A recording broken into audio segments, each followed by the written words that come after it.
80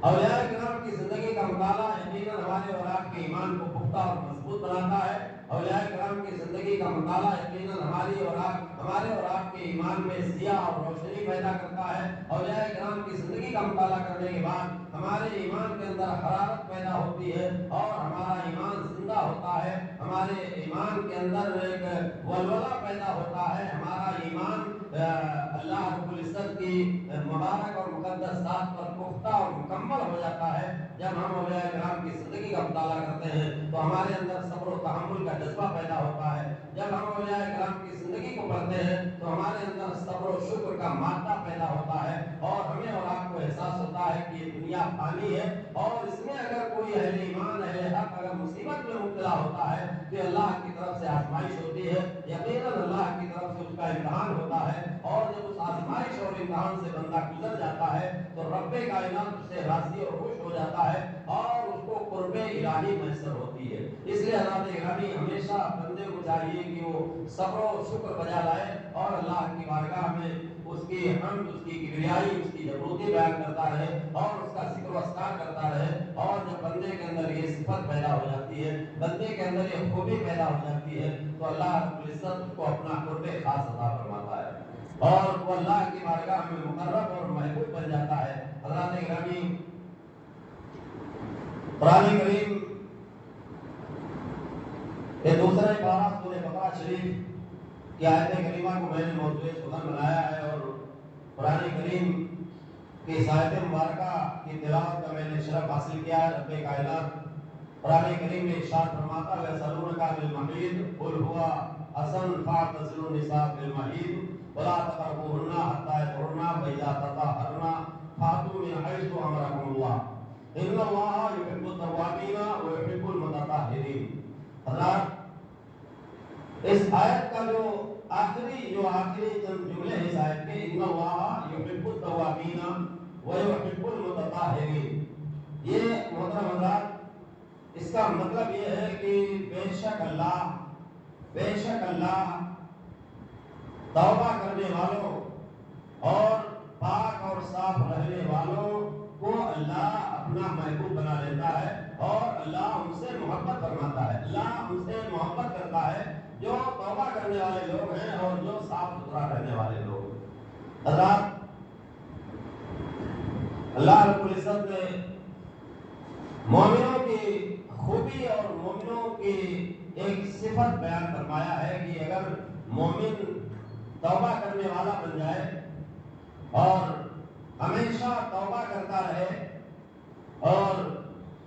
دوسرا وہ پاک اور صاف رہے، صاف ستھرا رہے،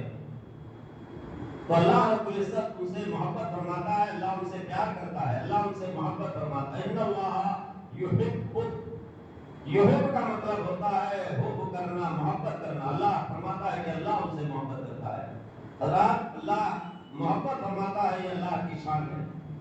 اللہ کی عظمت ہے کہ وہ بیان کرے کہ میں اپنے بندے سے محبت کرتا ہوں۔ یہ اللہ کی شان رحیمی اور شان کریمی ہے کہ اللہ اپنی شان کریمی اور شان رحیمی سے ارشاد فرماتا ہے کہ میں اپنے اس بندے سے محبت کرتا ہوں۔ اب محبت کرنا اللہ رب العزت کی یہ شان کریمی ہے، اللہ کا احسان عظیم ہے، اللہ کا بہت بڑا کرم، بالائے کرم ہے کہ وہ فرماتے ہیں کہ میں اپنے بندے سے محبت کرتا ہوں۔ حضرات اللہ رب العزت نے یحب التوابین فرمایا ہے، میں محبت کرتا ہوں۔ حضرات اگر ہم اور آپ اندازہ لگائیں، غور کریں کہ اللہ اگر کسی بندے سے کہہ دے کہ میں تم سے محبت کرتا ہوں تو وہ بندہ کس قدر خوبیوں کا مالک ہوگا اور کتنا زبردست اور عظیم انسان ہوگا جس کے بارے میں اللہ فرمائے کہ میں اس سے محبت کرتا ہوں۔ اگر ہم دنیا داری کے حساب سے اس بات کو دیکھیں تو محترم حضرات عامدار، خاصدار، منتری اور بڑے بڑے ادھیکاری، بڑے بڑے آفیسر، اس میں سے اگر آپ سے کوئی کہہ دے کہ میں تم سے محبت کرتا ہوں، اگر کوئی منتری کہہ دے آپ سے کہ میں تم سے محبت کرتا ہوں تو آپ کتنا خوش ہوں گے، بیان نہیں کوئی کر سکتا ہے۔ اس کے لیے جملہ ہم نہیں لا سکتے، کتنا خوش ہوگا وہ بندہ۔ اور اپنے دوستوں میں، اپنے رشتے داروں میں، اپنے ہر محفل میں وہ کہتا پھرے گا کہ فلاں منتری یہ مجھ سے محبت کرتا ہے، اس پر وہ اتنا ناز کرے گا، اتنا فخر کرے گا، اتنا ناز کرے گا کہ کم ہے۔ ہر مجلس میں بس ایک ہی بات ہوگی کہ فلاں منتری نے کہا ہے کہ میں تم سے محبت کرتا ہوں۔ ایک دنیا کا منتری بول دیا، ایک دنیا کا بڑا آفیسر بول دیا، یا دنیا کا ایک بہت امیر ترین آدمی آپ سے کہہ دیا کہ میں تم سے محبت کرتا ہوں، تو تم پھولے نہیں سما رہے ہو، تم کنٹرول سے باہر ہو رہے ہو کہ ہم سے فلاں منتری محبت کر رہا ہے، فلاں آفیسر مجھ سے محبت کر رہا ہے، فلاں مالدار فلاں امیر آدمی مجھ سے محبت کر رہا ہے۔ اب اس میں تم کو اتنا ناز ہے تمہیں، اتنا فخر ہے تمہیں کہ ہر مجلس میں تم بیان کر رہے ہو۔ اور محترم حضرات، کبھی ہم نے غور کیا کہ ساری کائنات کا شہنشاہ، سارے عالم کا پروردگار، ساری دنیا پر جس کی حکومت ہے، ساری دنیا جس کے قبضے قدرت میں ہے، ساری دنیا کا جو خالق و مالک ہے، عرش و سماء کا جو مالک ہے، جو ہر شے کا خالق اور مالک ہے، رب کائنات تم سے کہتا ہے کہ میں تم سے محبت کرتا ہوں، تو اس پر تمہیں فخر نہیں ہے، اس پر تمہیں ناز نہیں ہے کہ اللہ مجھ سے کہہ رہا ہے، اللہ آپ سے کہہ رہا ہے کہ میں تم سے محبت کرتا ہوں۔ تو حضرات، اللہ رب العزت اگر یہ کہہ دے کہ میں تم سے محبت کرتا ہوں، تو میں تو سمجھتا ہوں کہ انسان کی سب سے بڑی عظیم معراج ہے کہ اللہ اس سے کہہ دے کہ میں تم سے محبت کرتا ہوں۔ اس سے بڑی انسان کی معراج ہو ہی نہیں سکتی ہے، اس سے زیادہ انسان کو بلندی ہی نہیں مل سکتی ہے، اس سے زیادہ انسان بلند ہی نہیں ہو سکتا ہے کہ تمہارا خالق، تمہارا مالک، تمہارا رزاق، تمہارا رازق تم سے یہ کہہ رہا ہے کہ میں تم سے محبت کرتا ہوں۔ اللہ نے کہا انسان حقیر انسان سے، ایک معمولی انسان سے رب کائنات فرما رہا ہے کہ میں تم سے محبت کرتا ہوں۔ تو محترم حضرات، اس پر اہل ایمان کو ناز ہونا چاہیے، فخر ہونا چاہیے کہ ہمارا رب مجھ سے محبت کر رہا ہے، ہمارا رب مجھ سے یہ کہہ رہا ہے کہ میں تم سے محبت کروں گا، میں تم سے پیار کروں گا، میں تم کو اپنا محبوب اور دوست بنا لوں گا، میں تم سے محبت کروں گا۔ شرط یہ ہے کہ تمہارے اندر دو صفت پیدا ہو جائے، تمہارے اندر دو خوبی پیدا ہو جائے، تمہارے اندر دو چیزیں پیدا ہو جائیں۔ ایک، توابین بن جاؤ تم، توابین توبہ کرنے والے، اپنے گناہوں سے معافی مانگنے والے، اپنے گناہوں سے تائب ہونے والے، اور دوسرا صاف ستھرا اور پاک رہنا۔ ان اللہ یحب التوابین ویحب المتطہرین، اللہ توبہ کرنے والوں سے اور پاک رہنے والوں سے محبت فرماتا ہے۔ تو حضرات، یہ دو صفت جب ایک مومن کے اندر پیدا ہو جاتی ہے، جو دو خوبی انسان کے اندر پیدا ہو جاتی ہے، تو اللہ اس سے محبت فرمانے لگتا ہے۔ ایک وہ لوگ جو توبہ کرنے والے ہیں، اور دوسرے وہ لوگ جو صاف ستھرا رہنے والے ہیں، پاک رہنے والے ہیں۔ حضرات، توبہ کا مطلب کیا ہوتا ہے اور توبہ کسے کہا جاتا ہے؟ توبہ ایک تائب سے بنا ہے۔ تائب کا مطلب ہوتا ہے رجوع ہو جانا، یا اپنی کسی بات کو واپس لے لینا، ہم اگر آسان جملوں میں کہیں تو مطلب حضرات، تائب کا مطلب ہوتا ہے رجوع ہو جانا، اپنی بات کو واپس لے لینا، یا جو اپنا کوئی کام کیا ہے اس سے اس کام پر افسوس کرنا، شرمندہ ہو جانا،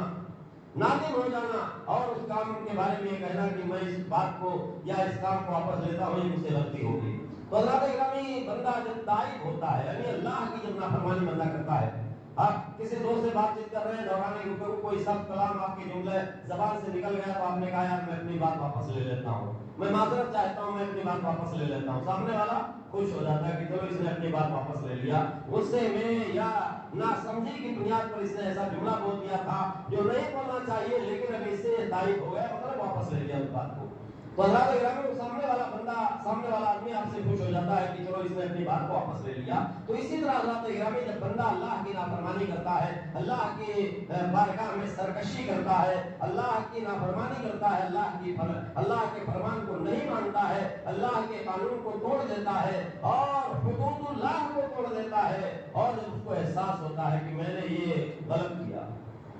میں نے حدود اللہ کی حد کو میں نے تجاوز کر دیا، میں حدود اللہ کو توڑ دیا، میں نے اللہ کے بنائے ہوئے قانون کو توڑ دیا، اللہ کے حکم کو میں نے نہیں مانا، اللہ کی نافرمانی ہم نے کیا، اور جب احساس اس بندے کو ہو جاتا ہے اور وہ بندہ تائب ہو جاتا ہے، مطلب رجوع ہو جاتا ہے، وہ کہتا ہے اللہ یہ مجھ سے غلطی ہو گئی، یا اللہ مجھے معاف کر دے، اللہ سے کہتا استغفر اللہ، اے اللہ مجھے معاف کر دے، استغفر اللہ ربی، اے میرے رب مجھے معاف کر دے، بالکل ذنبی واتوب الیہ، میں اپنے ہر قسم کے گناہ سے معافی مانگتا ہوں، ہر قسم کے گناہ سے میں توبہ کرتا ہوں۔ تو حضرات گرامی، جب بندہ توبہ کرنے کا ارادہ کر لیتا ہے اور بندہ جب تائب ہوتا ہے، اپنے گناہوں پر نادم ہوتا ہے، شرمندہ ہوتا ہے، اور وہ توبہ کرنے کے ارادے سے اللہ کی بارگاہ میں گریہ گزاری کرتا ہے، فریاد کرتا ہے، اللہ کی بارگاہ میں معافی مانگتا ہے، تو محترم حضرات،